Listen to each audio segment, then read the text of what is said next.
I'm Kwame Alexander, and this is a podcast based on a memoir that I wrote. It's not a traditional memoir where I gather together all the things that have made a life out of me. It's a collection of snapshots of a man remembering all the ways that I've loved and wanting to share everything he's learned about love, which ain't a whole lot, with his daughters. This podcast is a poet grappling with marriage and divorce and longing and loss, with questions he's too afraid to answer. So I've asked some sons and husbands and fathers and friends to help me to share some of their stories. And today's guest, originally from New Orleans, now living in Portland, Oregon, where he is the current Poet Laureate of Oregon. A man after my own heart, a poet, the poetry man, the author of 6 books. He has his first children's book coming out and his latest poetry collection, The Tigers They Let Me. I love that title. But check this out. The weight of the book is really centered on how does love with others allow us to love ourselves. Oh, I can't wait. I cannot wait to talk to Anis Mojgani on Why Fathers Cry, the podcast. Let's get it, people. Anis, welcome to the podcast, my friend. Oh, thank you for having me, Kwame. Thank you very much. Wow, just reading your bio makes me realize how much we have in common. Yes? So, you're from New Orleans. Mm-hmm. I spent last summer in New Orleans in oppressive heat. That is what it is known for in the summer. Between May and August, we were filming the first season of The Crossover on Disney+. Oppressive heat and the possibility of hurricanes. It's right? The worst time to be in New Orleans, perhaps. The worst and the hottest. And also the best of times, because I got married in Metairie. That's not New Orleans, but it's adjacent, right? Yeah. So you got married just this past summer down there? Nah, man. So now I'm jumping back further in time. I got married on May 20th, 2000 in Metairie, Louisiana. And I understand that you, my friend, got married in the place I walked every day this past summer. Tell me about your wedding. Yeah, my wedding was awesome. I got married Labor Day weekend, and one of my friends, afterwards, he said, I had such a fun time at the wedding. I didn't know what was going to happen next, you know?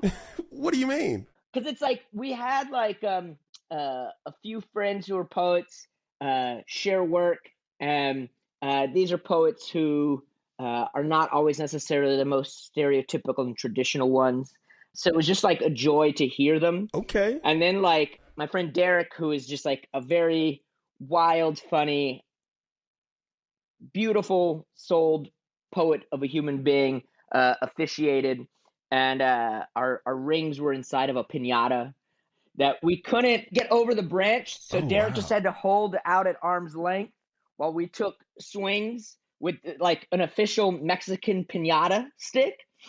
And my betrothed at the time ended up sending the rings flying, which could not be found at first. Oh my goodness. It was just a beautiful, fun time, but it's that heat aspect is so funny because it's so we were at Audubon Park, and coincidentally enough, probably 100, 200 feet from where back in 1969, my parents sat in this little gazebo and decided that they would get married.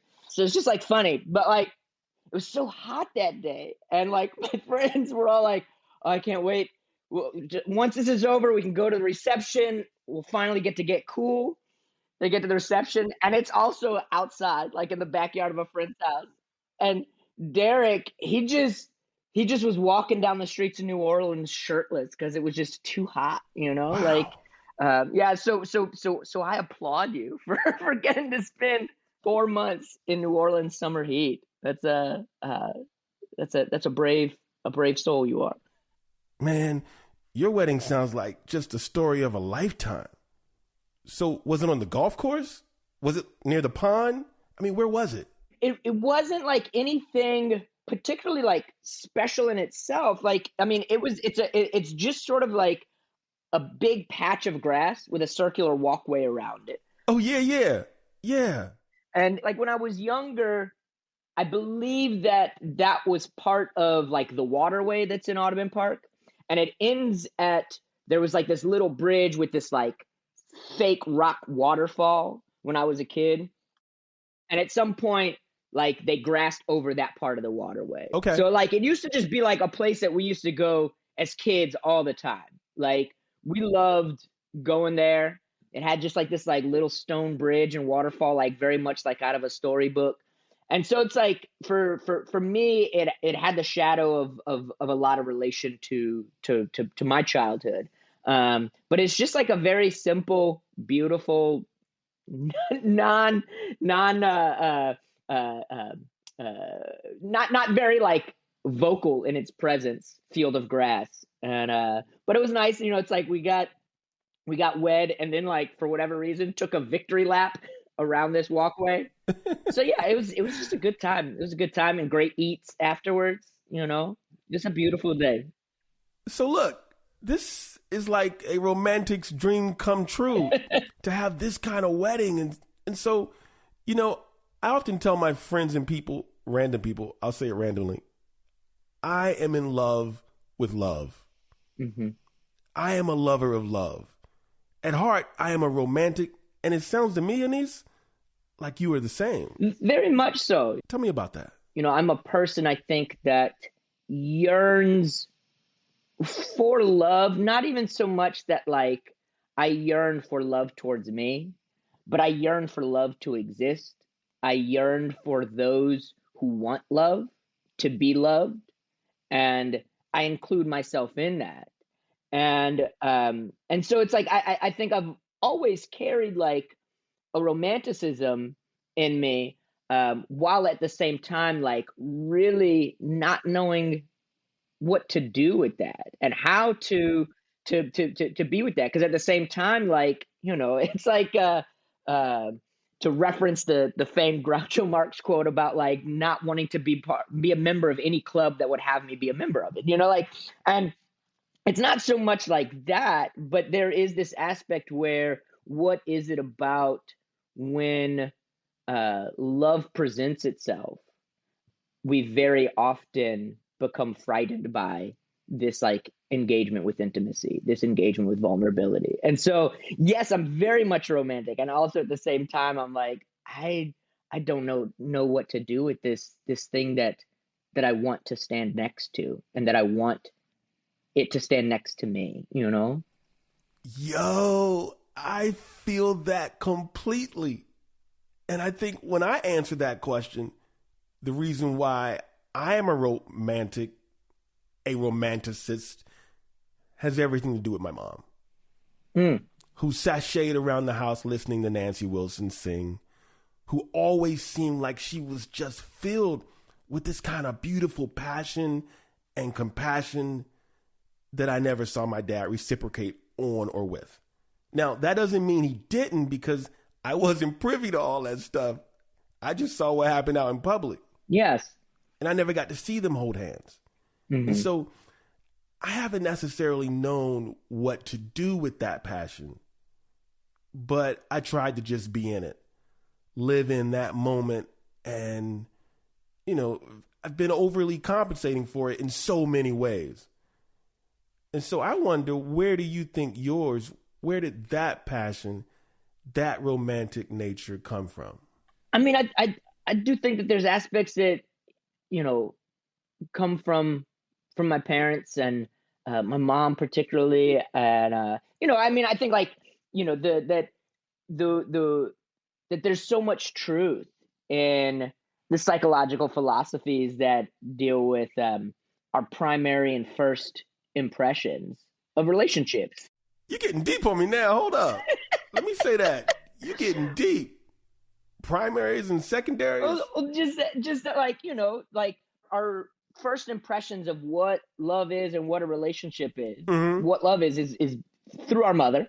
Right. And whatever the relationship of our parents is or isn't is the first understandings of what that looks like. and what that can be, So of course, like there's like a huge part of me, it's like after my marriage was over and I was like started my relationship with therapy, I was like, oh, there's so much of this that feels just like textbook, like I unequivocally am constantly finding myself drawn towards women that are not my mom, but I think exhibit similar patterns within the relationship that her and my father had. Wow.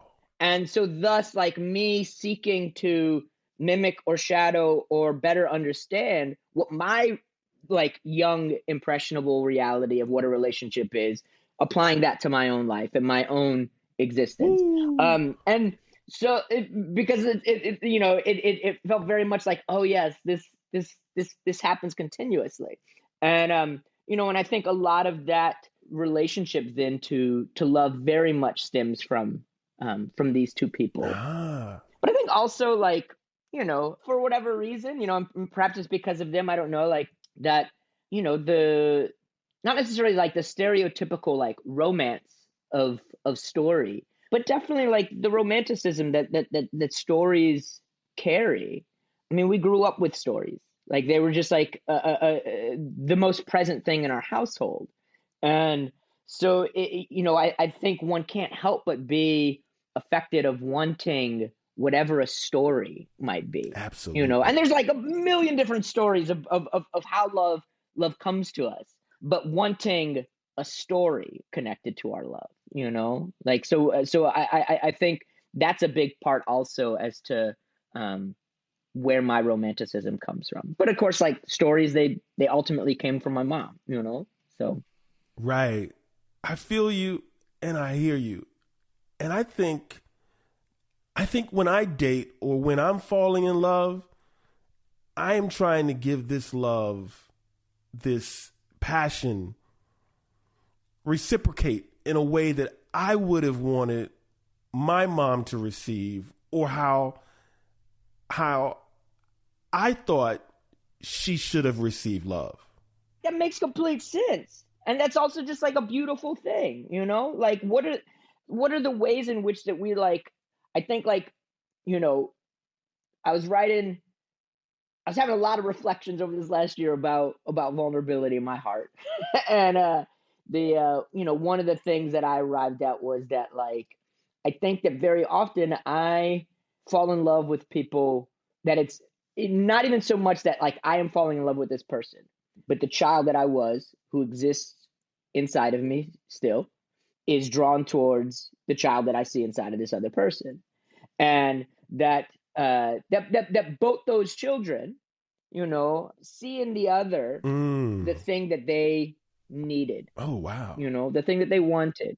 Needed as a child? As a child, And so I think like there's often and constantly, I think, with love, what are the things that we are seeking to rewrite? Whether it's like for ourselves or for others, like is this a situation in which that I can get or give a love that like I did not get, or somebody else that I saw was not able to receive? Can I recreate that situation to rewrite history? Can you rewrite that history to give essentially your mom the love that you felt like she wasn't able to like get from another person, So I think, I think that that's like a truth, and I think it's a beautiful truth. Yeah, I'm going to take that.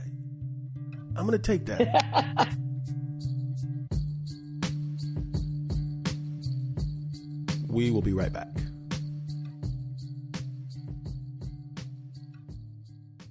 I've been to thousands of bookstores all over the country, but one of my all-time favorites is Brain Layer Books. This is the crown jewel of bookstores, y'all. Nestled in South Bend, Indiana, owned and operated by the amazing and wonderful and indefatigable Kathy Burnett. And I'm not just saying that because she carries my new memoir, Why Fathers Cry at Night. Kathy knows books. She was a school librarian and teacher for 16 years before opening Brain Layer, and she's made it her mission to provide books that uplift, inspire, entertain, and empower. head to brainlarebooks.com and pick up some of my recent favorites, including School Trip by Jerry Craft and Solito by Javier Zamora. Or get your hands on Kerry Washington's just-released memoir, Thicker Than Water, at brainlarebooks.com. Use the promo code Kwame, Kwame, to receive 10% off your first order at Brainlair Books, the official bookstore partner for the Why Fathers Cry podcast.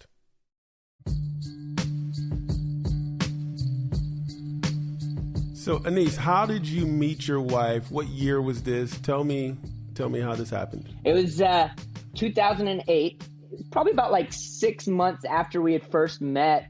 I was in Texas and she was in Florida. We found ourselves just like talking every night. She was like, hey, I need to leave Florida. And I was like, you should come to Austin. She's like, will it be weird? I was like, I don't know, maybe. I mean, like we both admitted that we liked each other, even though like we had spent zero time together, basically. That's basically like really romantic, Anis. Here we go. The way we came together was a very like modern romantic thing, you know? Right. She showed up in Austin. It was not weird at all. Like it was like immediate, you know? And like a week later, we were both in Michigan to do a show. Let's like see how we feel once we like see each other again in Michigan. In cold ass Michigan, not hot Texas. And so we're in Michigan and like, she was like, yo, I didn't know what I was doing when I got on the airplane, but like, I had this feeling that this is the person I'm going to marry. And I said like, I didn't know what to expect either, but I had the same thought. And we both like recognized we were in love with each other and that we were probably going to marry each other. Dated for like a year and a half. And then I moved down to Austin and we got married. Wow. Yeah. And so that's how it came together, and it was just like, I'd been in love, but I'd never felt anything like that before, Sure. I remember getting back home to Portland and like calling my mom to tell her that I like met a girl, right. I'd never done that in my life, like always pulled my sleeves down over my heart, at least with regards to like a person that I wasn't in a relationship with, to others, that it's like, I don't want them to know that like I love somebody, but like I wanted everybody to know, like I do. And I'm gonna need a poem from you because you talked about doing shows and presumably you're talking about spoken word or poetry shows. I wrote my then girlfriend a poem every day for 1 year and faxed her. This was like right before email, so I was faxing her poems to her job.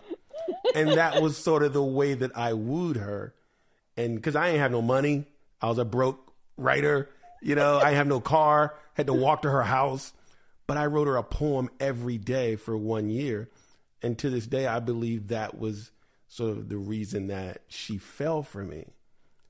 I'm going to need to hear a poem, Anis. I mean, I feel like, is there a poem from that era, from that time, about her or about you all or about something that you feel comfortable sharing?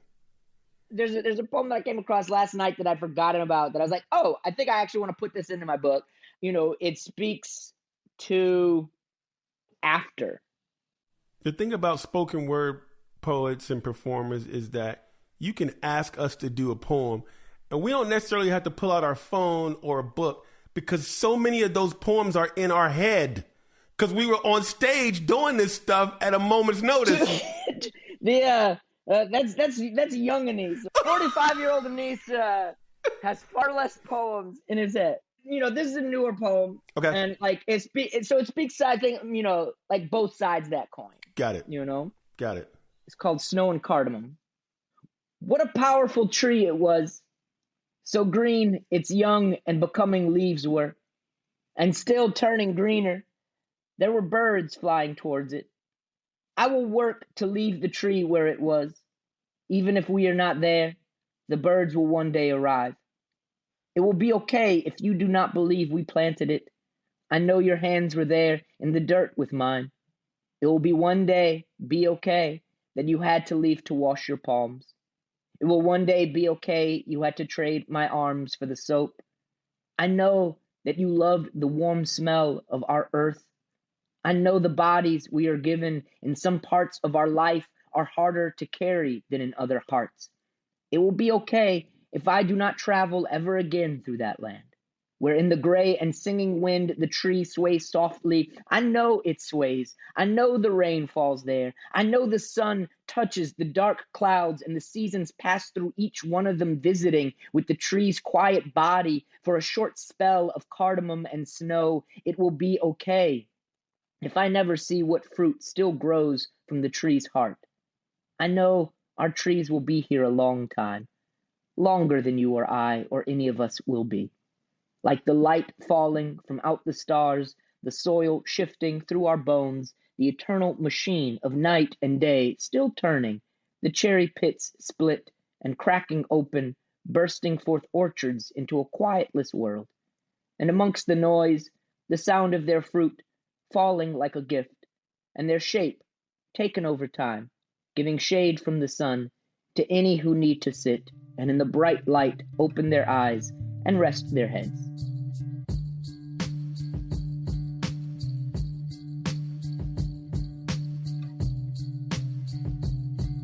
Ooh, what a way to honor the thing that it was, and at the same time acknowledging that it won't be that anymore. Yeah. But we will remember and we'll reflect and we will be okay. Yes, which at least for me has always been like the largest challenge, of like how to, I'm a person who holds on a lot. Yeah, me too.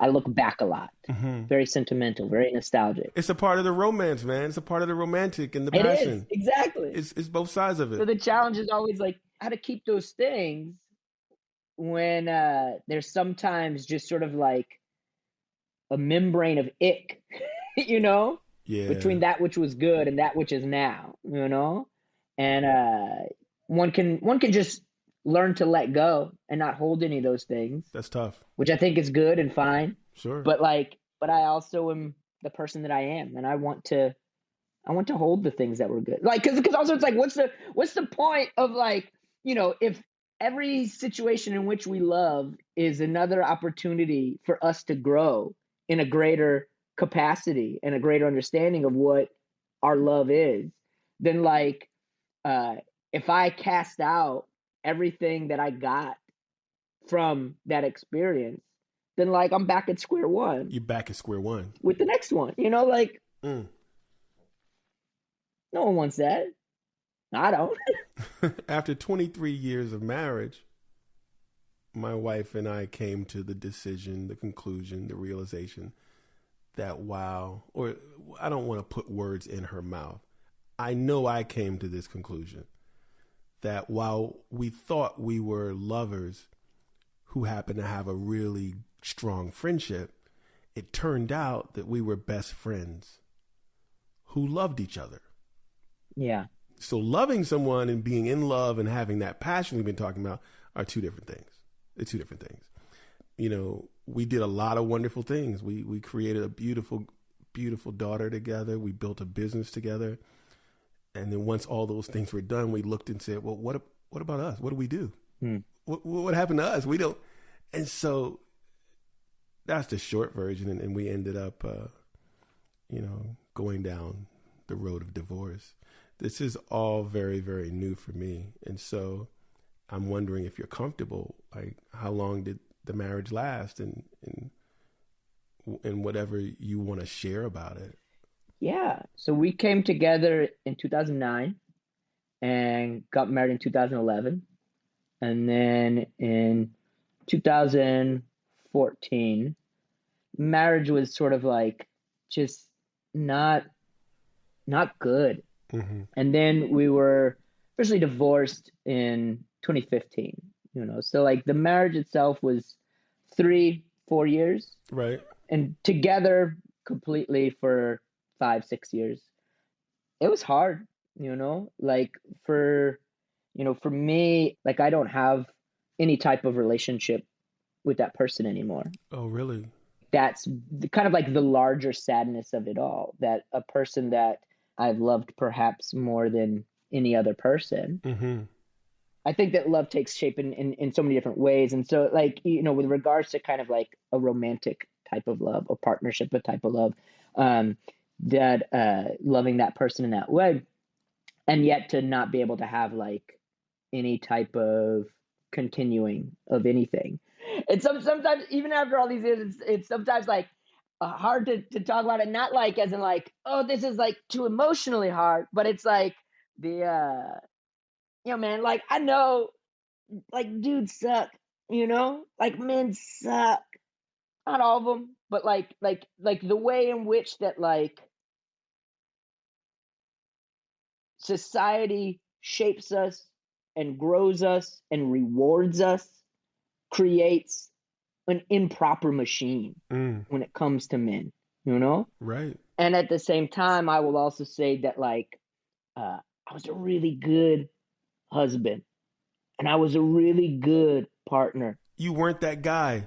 I was a good person to my person. Right. And that's not to say that like I was perfect by any means. Of course not, And so that there was like essentially there was a level of hurt and harm committed by the person that I was married to me, to our relationship, that still like makes it hard to say like, hey, I'm not just the jilted husband.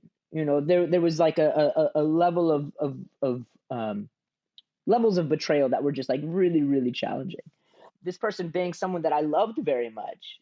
I also, one of the things that made that time so hard was like coming to the realization of what was happening in my marriage was also one that I had to wrestle with, like an understanding of what the person I was married to potentially was wrestling with themselves, and the ways in which that like our paths, our traumas, our experiences, when not dealt with, when not addressed, when not grown from, impact whatever it is like we are currently doing.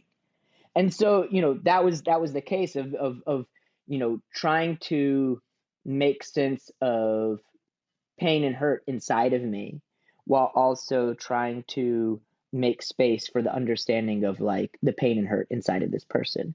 And so, yeah, like it definitely was a really, really dark and hard period for a spell, but also ultimately, like, I don't know, there's the days in my life when something of it surfaces, and the only way that it is held is sort of like through the lens of this poem that I just shared.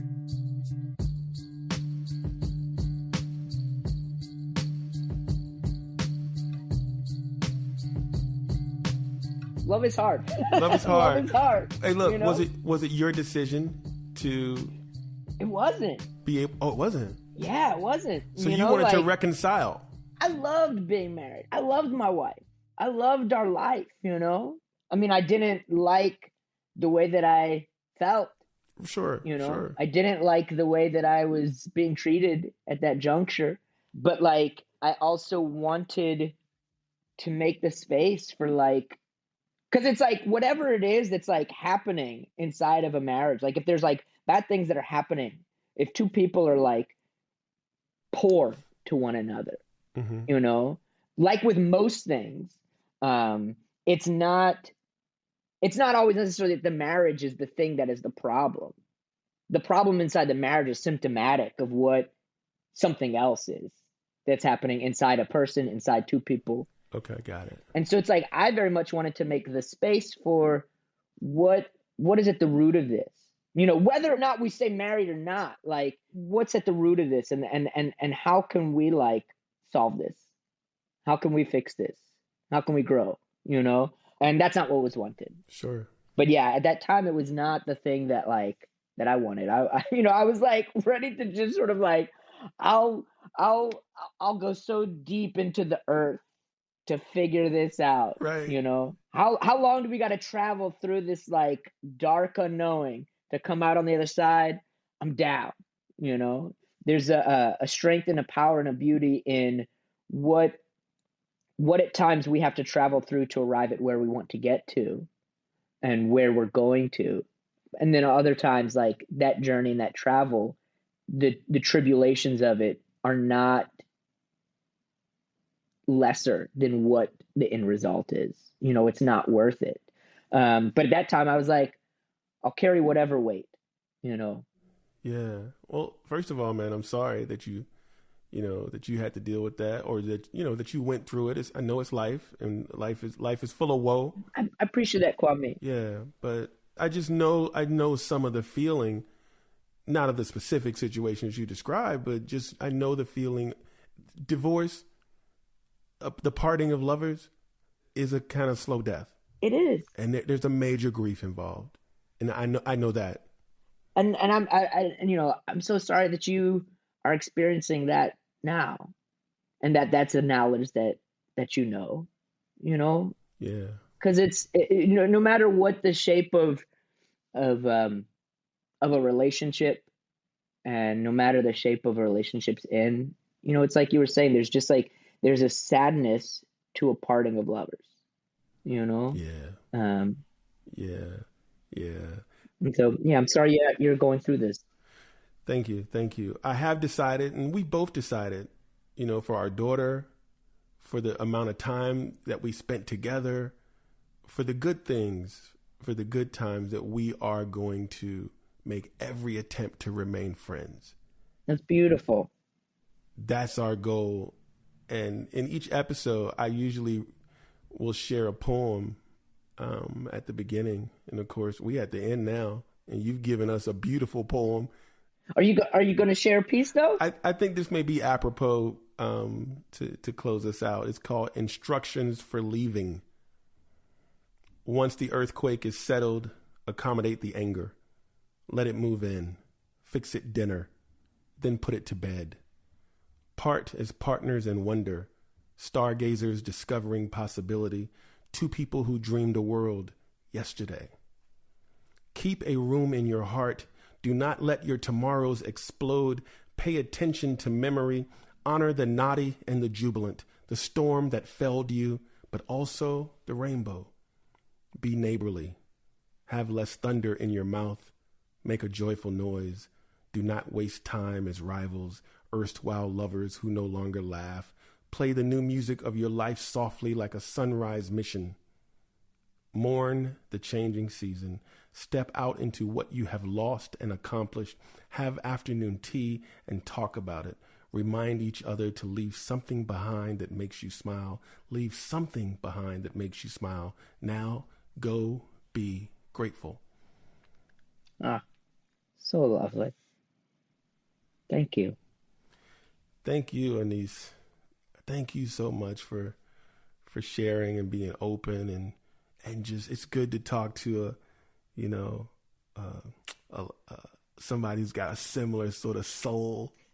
Like we're gonna be in love, man. It's gonna be beautiful, and we're gonna find it. I believe it. I'm excited to sit across from one another in person, to break bread together. For real. Very much so. All right, y'all. This has been an eye-opening and a touching and a soul-stirring conversation, and I'm just so honored, so honored, Anis, to be able to talk to you. Oh, it's reciprocal. And I hope to see you in Portland. Yes. This is Why Fathers Cry, the podcast. I'm Kwame Alexander. We'll catch you another time. Be loved, love, stay blessed. One love. Peace.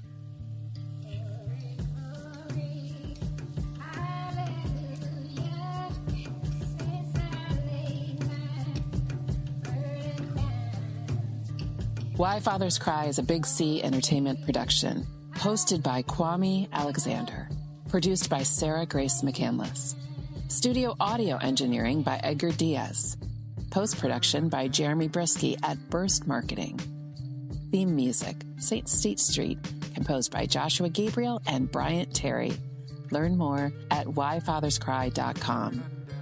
Special thanks to our guests, our sponsors, and to you for listening wherever you get your podcast. We appreciate you.